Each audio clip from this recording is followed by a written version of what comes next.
Good morning, this is John Diaz here, presidential candidate, independent candidate, talking to you from Dania Beach, Florida. I'm basically making this video to review video 22, the previous one. Um, as you know, I was talking about several topics in that video. I was talking about proper night lighting. I was talking about irrigating America.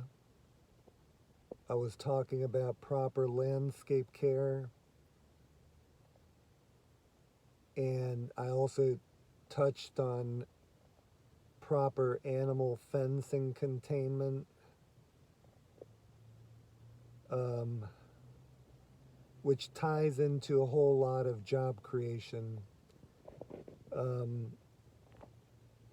As you know, a few days ago I made a video about proper landscaping care, so I'm reflecting kind of on that one and video 22.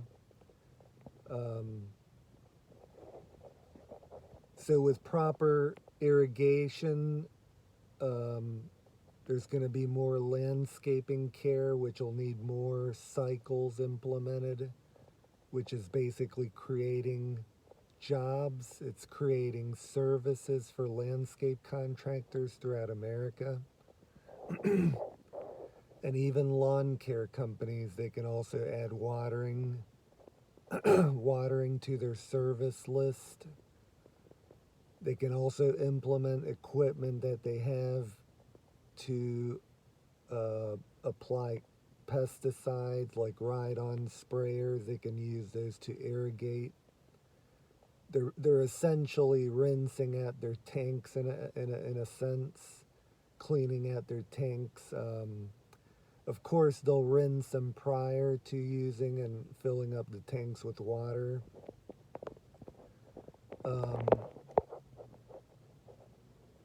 Or if they want to have dedicated sprayers just for watering, that can be done, which is probably the most accurate way to do it, to have a dedicated piece of equipment to just simply irrigating.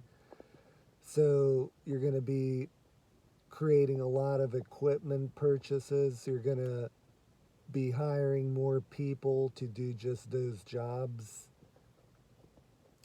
So when you talk about irrigation, I'm talking about so many applications that it's just crazy when you think about it. Like for instance, for anybody who's ever been on highways and you just see like the grass medians, you can have government trucks just spraying with tanker trucks spraying the highways, the medians. If you can see that little, I think it's a toad right there. How beautiful is nature, guys? And you see that beautiful creature is there because there's proper irrigation. But just wanted to point that little guy out. So talking about irrigating, it's going to create a lot of jobs, more than we can imagine. And then I've talked in the past about aerial irrigation, using firefighting equipment to irrigate forest lands, government forest land, to keep those trees humid and keep the ground moist. And of course, we're going to have the government scientists working on advising the public about which areas need water, which areas are okay. Wherever we've received rain, we'll back off with the watering. We also have to be careful not to water too much, because that can also create disease on trees and plants. So all that has to be monitored, but it's definitely a big boost for landscape contractors throughout America. It's going to give them more services to add is going to give them a lot more work, because as everybody knows, when you irrigate your grass, the grass grows a lot. When you irrigate your plants, the plants grow a lot, therefore causing more necessary cycles and services. You're going to need more mowing applications throughout the year. You're going to need more plant prunings throughout the year. You're going to need more tree pruning throughout the year. So it's going to cause a whole lot of job creation. It's going to cause a whole lot of equipment purchases. It's going to cause a whole lot of equipment usage. It's going to expand the need for gasoline. It's going to expand the need for electrical equipment for people that want to go that route and have that option.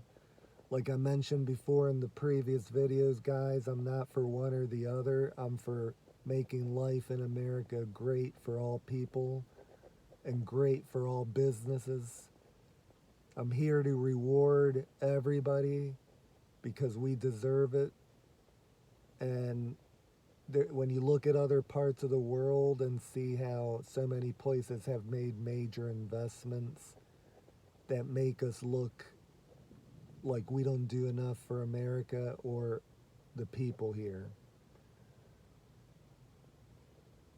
And then continuing to talk about, like I mentioned in the previous video, as we continue to irrigate America, that's a lot of aerial irrigation, using airplanes to irrigate from above all the forest lands. And think about what we're doing here. We're creating jobs. We're drawing water from floods and cleaning it up. We're drawing water from the ocean, cleaning it up and using all that water. We're harnessing all that water to irrigate all the land. So we're preventing fires. Imagine we're preventing fire. That's so huge. Imagine all those insurance companies that have to pay so many billions of dollars and lives lost every year due to fires.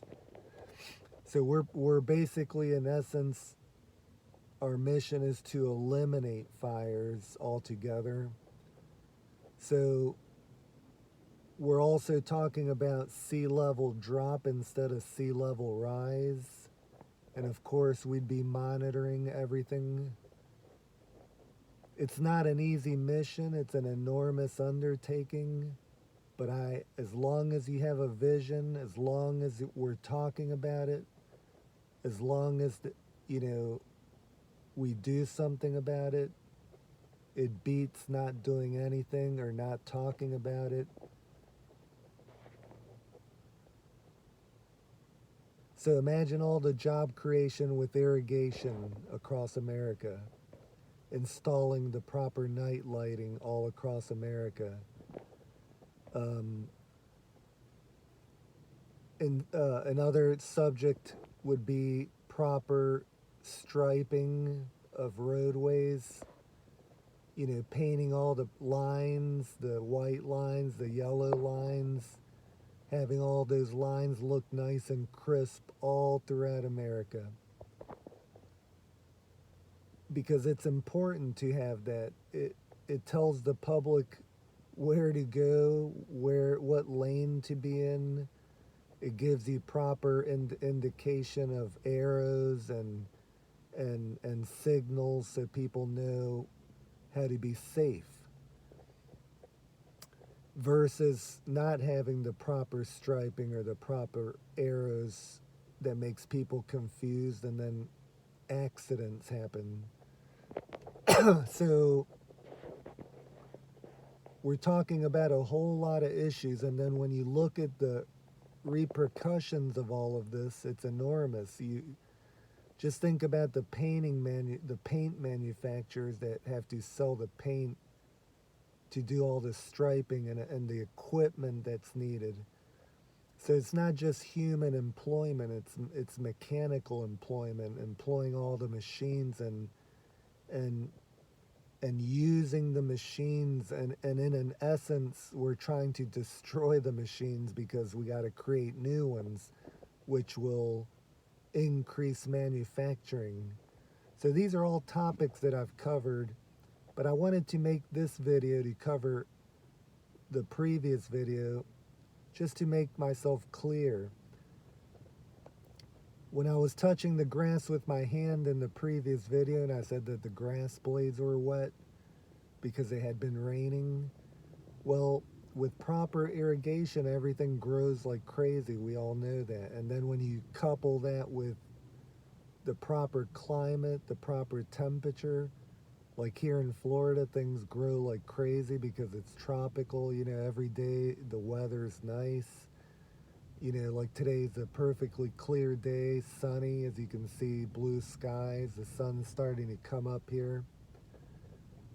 Well, everything grows like crazy with those ingredients. You have the proper water, which it was raining like crazy, and then on top of that they irrigate a lot. You've got ideal temperatures, you know, anywhere from 70 to 80 plus, sometimes there's days 85, even 90. So those are all the perfect conditions for optimal growth, where all the plants are growing like crazy, the grass is growing like crazy. And then there's not a high risk of fire in those when you have those conditions. So the idea is to increase all the landscape cycles, you know, more mowing,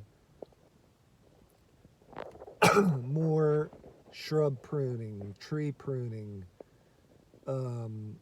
Obviously, it's going to be more weed control, more weed control in the ornamental beds, more weed control in the turf and the grass.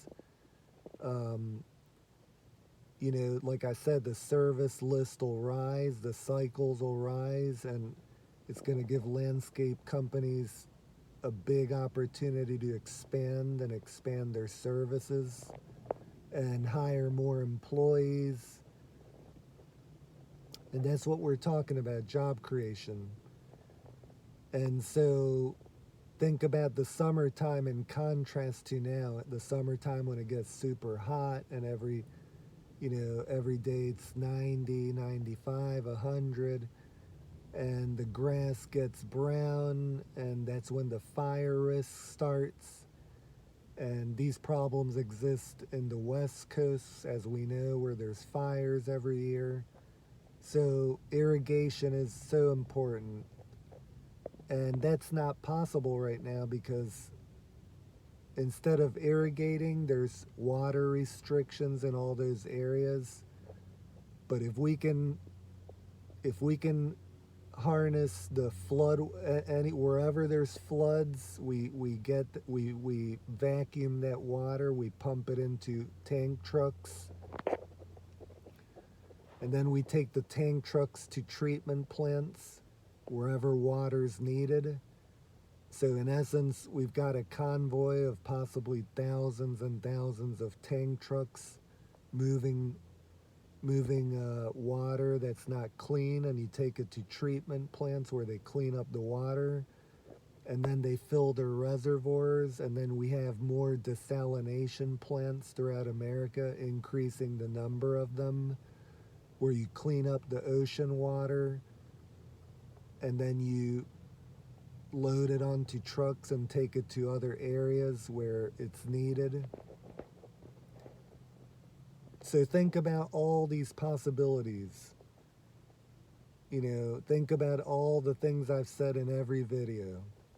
It's just, there's so many avenues that we can take to make life better, to create jobs. I can assure you, when it comes to immigration, we need a lot of people here.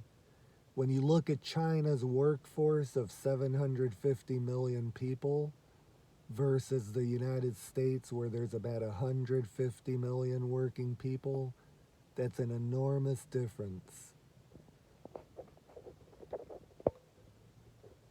So I just wanted to point that out, kind of reflect on video 22 and even other, I'm talking about subjects I've talked about in other videos as well.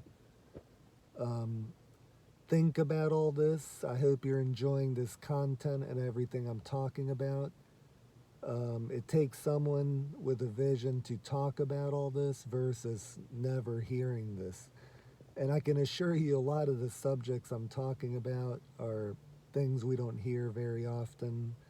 So I hope you all are enjoying this content. I'm asking everybody to like these videos, to share them with all your friends and family, and to subscribe to the channel so you can get alerts whenever I make new content, so you can continue to watch if you're enjoying. And I'm also asking everybody to join me in this effort. It's not just about watching the videos, but when voting time comes to write me in the ballot, John Diaz, JOHNDIAZ, as an independent presidential candidate. Thanks again for watching. I hope I've clarified a little bit about the possibilities of so many millions of jobs being created, of eliminating the fire hazard here in America. Let's never forget what happened in Hawaii and in California, all those horrible fires that have taken the lives of so many innocent people, that have destroyed billions and billions of dollars in property. So imagine what I'm trying to talk about here. It's an enormous undertaking, but it's either we don't do anything about it, or we're always just gonna be dealing with the same destruction. And it's pretty cool to think that if we do this and there's the possibility of a sea level drop, that's incredible. So everybody, thanks for watching. Please continue to watch these videos, and I appreciate all your support. And tell everybody about me. I hope you all enjoy what I'm talking about. I'm trying to actually come up with solutions to the problems. Enjoy your day, guys. Thanks again. God bless. Bye-bye.